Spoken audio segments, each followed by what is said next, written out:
Je vais commencer avec Philippe.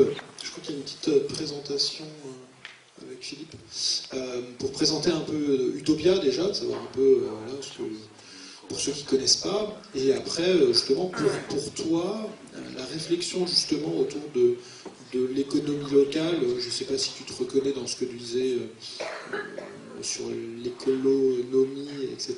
Je ne sais pas si tu l'as lu ce livre ou pas, de voir un peu ta vision autour de ça et de savoir si voilà, une entreprise voilà, doit aussi intégrer presque dans sa performance une vision d'impact économique local au sein d'un territoire. Je te laisse la parole.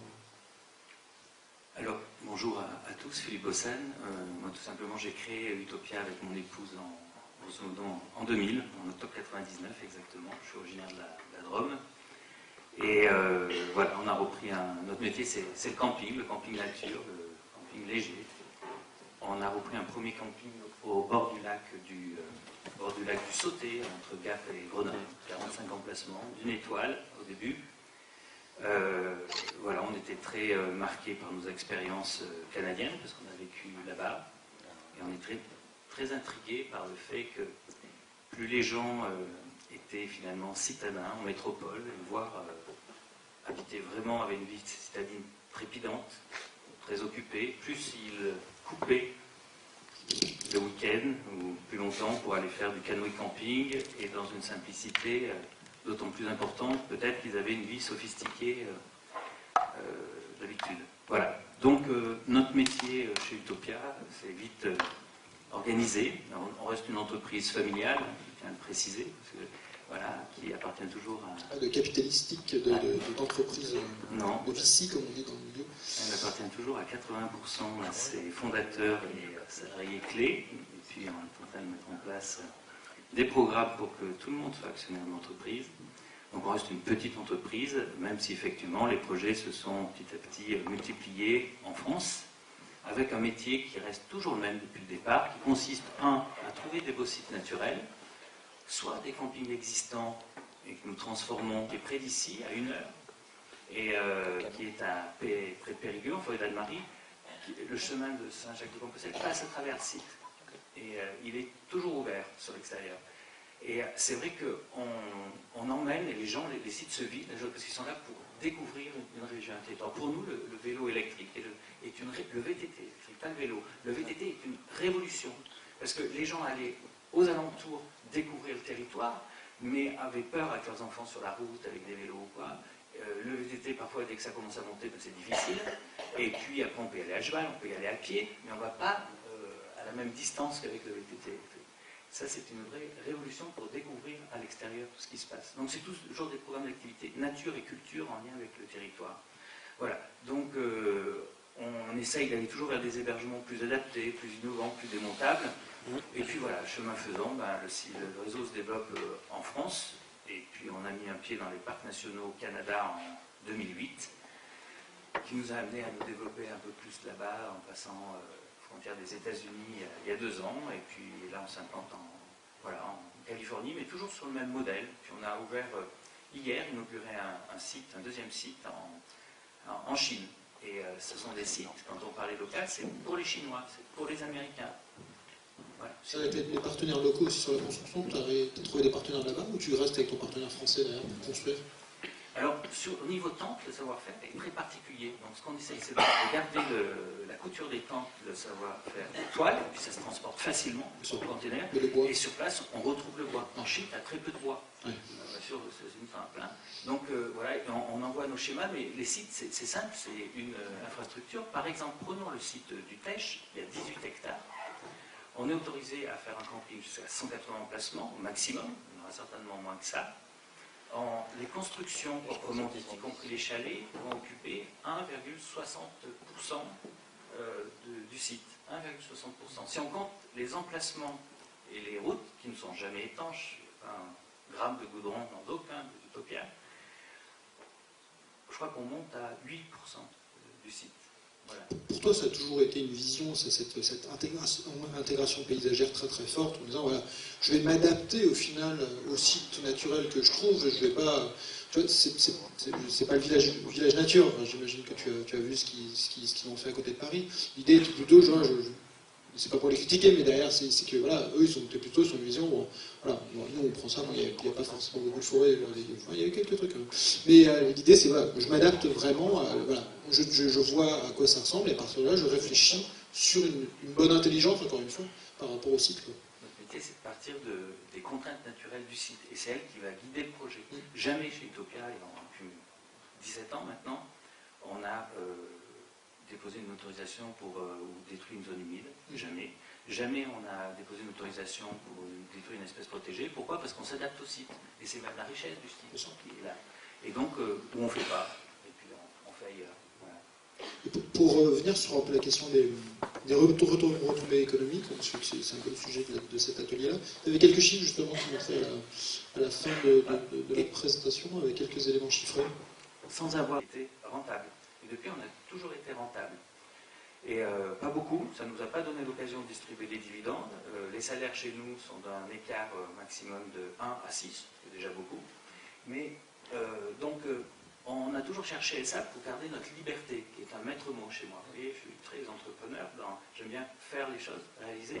On pense, on a un cap, on le suit, et puis on essaye. Alors, quand je pense aux retombées, j'ai essayé de les classer en 3, les retombées fiscales,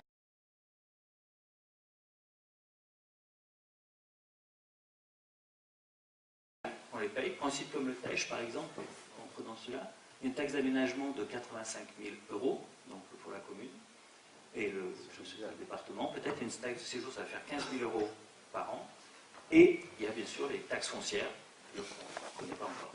Et puis vous savez que ça change tout en ce moment là-dessus, et nos activités sont sacrément impactées. Ensuite, il y a les retombées économiques indirectes. Le meilleur des chiffres, il est à la fin. Quelqu'un qui dépense 1 € sur site dépense 3 € à l'extérieur. Et ça, c'est vraiment... voilà. Après, vous avez bien sûr le chantier. C'est un site comme ça, qui va accueillir, donc, mettons, 500 personnes, 600 personnes, qui va être ouvert, on l'espère, jusqu'à 6 mois. C'est à peu près 5 à 6 millions d'euros d'investissement. Voilà. Donc, il y a bien sûr le chantier qui est important. Après, c'est une vingtaine d'emplois.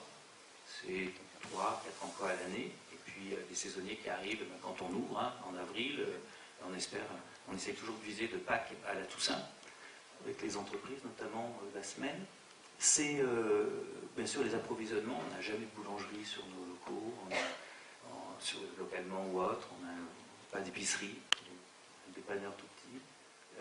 Voilà, donc bon, c'est une insertion qui est bien nécessaire. Et puis les troisièmes types de retombées, c'est peut-être un effet entraînant aussi. On est allé sur certains territoires. Ici, c'est vrai que ce n'est pas le territoire le plus difficile auquel on se confronte en termes d'attractivité. Moi, ce qui m'a beaucoup attiré au Tèche, c'est aussi, on parlait de ça, c'est le fait de pouvoir arriver au train jusqu'à la gare du Tèche, de louer ces fameux vélos, et puis d'aller sur place, et de faire en sorte que quelqu'un qui arrive, pose sa voiture. Moi, ça serait ma réponse, je ne vais pas vous intervenir tout à l'heure, mais déjà, si on amène parce que les touristes posent leur voiture et puis la touchent plus jusqu'à la fin et prennent que des vélos électriques ou autres, déjà on a gagné en bouchon, je pense. Voilà. En retombée d'image, voilà, donc c'est après forcément, aujourd'hui on essaie de développer ça sous forme, c'est une marge d'attirer du monde, donc c'est vrai qu'on essaie de faire parler du territoire sous cet angle de ce tourisme intégré. Okay. Voilà. Super Philippe, hyper intéressant. Il y aura peut-être des questions. Je vais passer la parole à Maël et Nicolas donc, sur Cévennes Écotourisme, membre du conseil d'administration, et un projet en interne qui s'appelle Écovoisin. Donc on est sur quelque chose de différent par rapport à une entreprise comme Utopia. C'est quoi Écovoisin, en quelques mots déjà? Bonjour, donc Maël Binot, moi je suis chargé de mission de l'association Cévennes Écotourisme. Merci au PNR des Landes de Gascogne et particulièrement à Béatrice de nous permettre d'intervenir ici aujourd'hui. Les Écovoisins, Cévennes Écotourisme est une association qui fédère à la base les prestataires touristiques de l'espace Parc National des Cévennes. Avec combien d'adhérents aujourd'hui? Aujourd'hui 115 adhérents, principalement prestataires touristiques, mais justement, on va vous en parler tout de suite. Ce projet d'Écovoisin a permis aussi d'ouvrir notre réseau à d'autres sociopros, à savoir les producteurs, les artistes, et les commerçants. C'était important, c'est à la base du projet, de créer un vrai maillage écotouristique dans le territoire. Et en fait, il se fait, Nicolas, tu me dis quand tu prends la parole et quand je rentre sur ton champ de... Les Cévennes, c'est un territoire vaste. Les liaisons routières sont pas évidentes. Ce qui fait que Nicolas, par exemple, membre du conseil d'administration et gestionnaire d'un site de visite, le Jardin des Sambucs, a rarement l'occasion de croiser ses co-adhérents du nord du territoire. Donc le projet d'Écovoisins, il est né de ce constat-là et de se dire, bon ben voilà, revenons à une échelle très très limitée, en l'occurrence celle d'une vallée, pour apprendre à mieux se connaître, à mieux travailler ensemble. Et je pense que là, je te passe le micro. Bonjour, Nicolas Bouty, éco-voisin et membre de Cévennes Écotourisme. Voilà, alors en fin de compte, le début de cette histoire, c'est une histoire de plus, de moins et de plus. Voilà. On a une problématique, ça c'est sur le volet économique évidemment. On avait fait, depuis 30 ans, on fait le constat qu'on est sur une route de... Voilà. Ça veut dire, nous, en l'occurrence, on est sur la route de l'Égoile.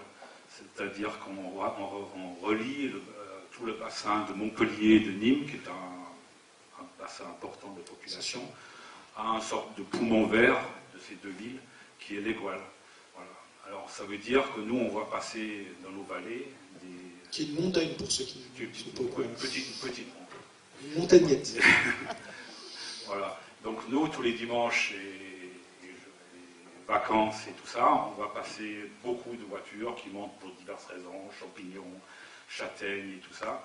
Mais économiquement, évidemment, les retombées depuis 30 ans ne sont pas au rendez-vous. On a à peine des miettes.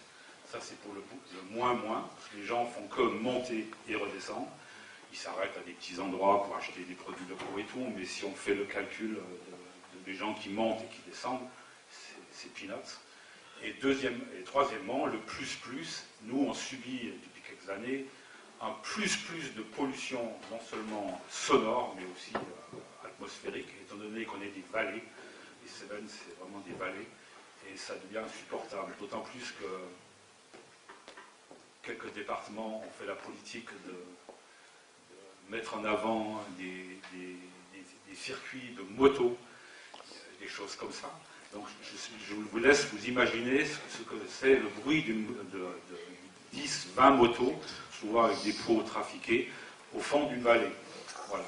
Qu'on soit au fond ou en haut, c'est insupportable. Et depuis quelques années, c'est insupportable. Alors évidemment, en 2013, à la création, au début des Écovoisins, on s'est réunis et on s'est dit à quelques collègues et amis qui font tous partie de Cévennes Écotourisme, on s'est dit, tout seul, on n'y arrive pas, on va essayer d'y arriver ensemble. Par contre, c'est toujours le même truc, faire les choses ensemble. Et peut-être en organisant l'offre touristique par rapport à une vallée entière, on arriverait peut-être à capter un peu plus. Voilà. On ne demande pas la totalité de ce qui monte et qui descend. Juste quelques pourcentages de plus nous améliorerait l'impact vraiment beaucoup. Et d'autant plus qu'en plus, la cerise sur le gâteau, c'est que nous, on essaye de le faire écotouristiquement. Voilà. Et se travailler ensemble dans ta vallée, justement, ça s'est matérialisé au final par quelles idées, justement, à développer? Alors évidemment, ça commence souvent par une petite plaquette. La première a été auto-financée, auto-faite. Bricolage, on a raté complètement notre cible, mais bon, ça a eu le mérite au moins de commencer quelque chose. Voilà. Et maintenant, on est devenu un peu plus professionnel, et notamment parce qu'on a plusieurs vallées maintenant, mais notamment la première plaquette de la vallée de Valrogue, voilà, on a fait venir une graphiste et une artiste de Vitrolles qui nous a fait une carte de pied. Alors la carte, pour nous, c'est très important, parce que ça nous permet quand on a une carte, on peut remettre tous les projets dessus. C'est-à-dire que si vous voulez faire un parcours d'art, vous avez besoin d'une carte. Si vous voulez faire de la randonnée, vous avez besoin d'une carte. Si vous voulez faire, je sais pas, des visites de producteurs agricoles, vous avez besoin d'une carte. Donc nous, on s'est dit, Voilà, faisons déjà une carte. Voilà. Alors ça, c'est une carte à pied, c'est très intéressant. Je ne savais pas que ça existait, mais c'est super. En fin de compte, elle met tout à plat. C'est une vision de en haut, avec toutes les choses à plat. Et derrière, on s'est dit, on ne va pas faire comme d'habitude, c'est dans tous les catalogues de prestations. C'est-à-dire qu'on ne va pas mettre en avant son jacuzzi, sa piscine, ses trois chiens, sa télévision, on va savoir quoi. On s'est dit qu'on allait mettre en avant nos savoir-faire. Et essayer de faire venir, et humains évidemment, et faire venir les gens sur d'autres critères que le confort. Ça doit plaire à Clément, ça. C'est intéressant. Et on se posait la question hier, on discutait, c'est vrai qu'on a discuté beaucoup de choses là-dessus. On parlait de cette question de la performance.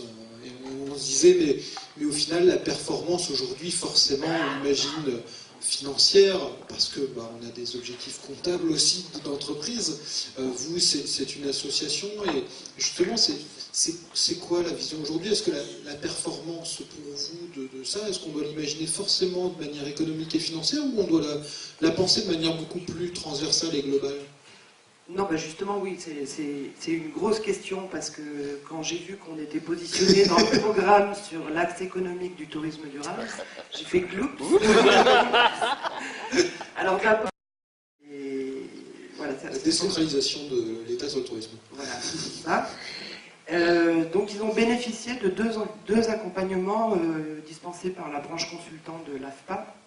Un premier accompagnement sur la modélisation du concept, et un deuxième accompagnement sur la définition de leurs valeurs communes, et justement qui allait amener à la définition de l'offre de service, à savoir qu'est-ce qu'on propose, sachant que maintenant on est fédéré entre professionnels d'une même vallée, qu'est-ce qu'on met dans cette fameuse carte. La grande attente de la directe derrière, c'était évidemment la mesure des retombées économiques d'un tel concept. À tel point qu'il vous a été demandé de mettre en place des indicateurs de résultats, et qu'il se pose encore la question de savoir mais comment on va mettre en place des indicateurs de résultats, sachant que ce projet part d'abord d'envie, de valeurs communes, de partage, de mieux fonctionner ensemble, de mieux se connaître, d'éventuellement permettre un renvoi de clientèle en année N ou en année N+1, et pas forcément chez moi, mais peut-être chez mon voisin, mais que, quelque part, les retombées économiques de ce concept sont secondaires, il faut le dire. Complètement. C'est ça le paradoxe, c'est qu'on est démarré sur des considérations économiques au début, et on finit sur un truc secondaire, et ce qui est important maintenant, c'est de se connaître. On s'est très vite rendu compte que, alors je ne parle même pas du territoire du parc national des Cévennes, qui est un territoire immense, mais rien que dans notre petite vallée, on ne se connaissait pas. Et en fin de compte, c'est un prétexte pour se connaître, pour passer des bons moments ensemble, pour élaborer des projets, des choses comme ça et tout. Et le projet est d'en développer bien d'autres, avec, je pense que le premier intérêt de nos pros, c'est ce lien social entre prestataires touristiques, agriculteurs, producteurs, artistes, maillage du territoire.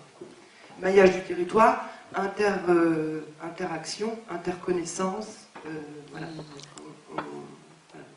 Lien global d'un territoire. Philippe, comment je crois que c'est très philosophique. Mais... On va quand même essayer, mais voilà, une entreprise, vous avez vu le mot principal, c'est un collectif. Vous êtes retrouvés entre vous. Une entreprise, c'est ça marche parce que c'est un collectif. Moi, je suis parti tout seul avec mon épouse, puis après, il y a des gens qui nous ont fait confiance, qui ont bien voulu travailler avec nous. Même quand je suis en train de faire un entretien de recrutement, je vends le truc, j'essaye de séduire pour venir, mais jamais dans l'autre sens. Pourquoi? Et puis des gens qui font confiance à un moment donné à un projet donné, et déjà, je veux dire, quand tu, à la fin du mois, réussis à payer tous ces salaires, tu es content. Après, quand tu vois des gens, je vais poser 4 petits points, moi, au début d'Utopia, et que j'annexe à tous mes contrats de travail. Et c'était déjà l'autre collectif, à part les personnes, c'est les clients. C'est les clients, s'ils te suivent et qu'ils reviennent, et d'un site à l'autre, qu'ils vont, ils te font confiance. Tu as aussi un autre collectif qui est animé parce qu'ils te suivent, parfois jusqu'au bout du monde, c'est les fournisseurs. C'est des gens qui ne sont pas forcément les moins chers, qui ne sont pas forcément, mais ils font confiance. Et tout ça devient plus facile, là, quand il y a la confiance qui s'installe avec ces différents groupes, qui entourent l'entreprise. Et puis je devrais citer aussi les banques, parce que l'argent on ne l'invente pas du tout, c'est qu'à un moment donné il y a des banques qui font confiance, et puis parce que tu leur annonces des trucs et que tu leur rends, et toutes ces notions-là, c'est en soi des collectifs. J'en ai cité 4. Voilà. On ne fait pas des grands rapports RSE, ou je ne sais pas comment ça s'appelle, sur lesquels on met des millions d'euros, et puis on fait... Voilà, ça ne me plaît pas intuitivement. Je ne sais pas s'il faudrait y passer un jour, mais ça ne me plaît pas. Moi, ce qui me plaît, c'est quand il y a des employés qui arrivent chez nous à 20 ans, nos responsables de sites de camping ont 27 ans de moyenne d'âge, et puis qu'on forme, et puis qui montent. Et une entreprise aussi qui se développe, c'est ça, c'est parce que derrière, il y a des gens, ils veulent améliorer leur quotidien, et puis avoir d'autres projets. Et puis au bout de 2-3 ans, ils ont fait le tour d'une question, et ils disent, tiens, je veux apprendre, je veux continuer à apprendre, je veux voir autre chose, voir d'autres lieux, tout simplement, voir d'autres univers. Voilà. Je citerai un 5e collectif qui est très important, c'est quand on arrive sur un territoire, c'est justement la confiance. Est-ce qu'on est bienvenu sur un territoire? Moi, c'est toujours ce que je me pose comme question. Et c'était le cas au Tèche, on était sacrément bienvenus par les institutions, par les associations, par les gens qu'on avait au départ, et ça, c'était formidable, et c'est comme ça qu'on décide d'aller d'avant, finalement. Et donc, oui, cette notion de collectif, elle est au centre de la démarche entrepreneuriale, et vous avez une démarche entrepreneuriale, et puis après, on s'en désire où? À se distribuer des dividendes, et puis pour manger 3 fois plus chaque jour? Non, c'est pas ça, c'est l'aventure, c'est la rencontre, et voilà, moi, c'est ma conception, en tout cas. Nicolas, bien sûr, on est là pour échanger. Alors, on parle souvent d'innovation, innovation. Surtout en ce moment. Mais tous ces trucs-là, ça a été expérimenté dans les années 75, 80, 85, par les néo-ruraux, beaucoup de néo-ruraux. Voilà, c'est toute une époque, quoi. Là, j'ai visité dernièrement Ardelaine, je ne sais pas si vous connaissez l'entreprise de laine qui est dans l'Ardèche, à Saint-Pierreville, et qui ont un parcours absolument remarquable. Voilà, c'est une scope. Ils sont à plus de 50 employés maintenant, ils ont démarré avec des bouts de ficelle et tout. Et enfin, je pense que bizarrement, on présente comme innovant, ça existe. Ça existe déjà, il suffit d'aller puiser, voilà. À part le numérique.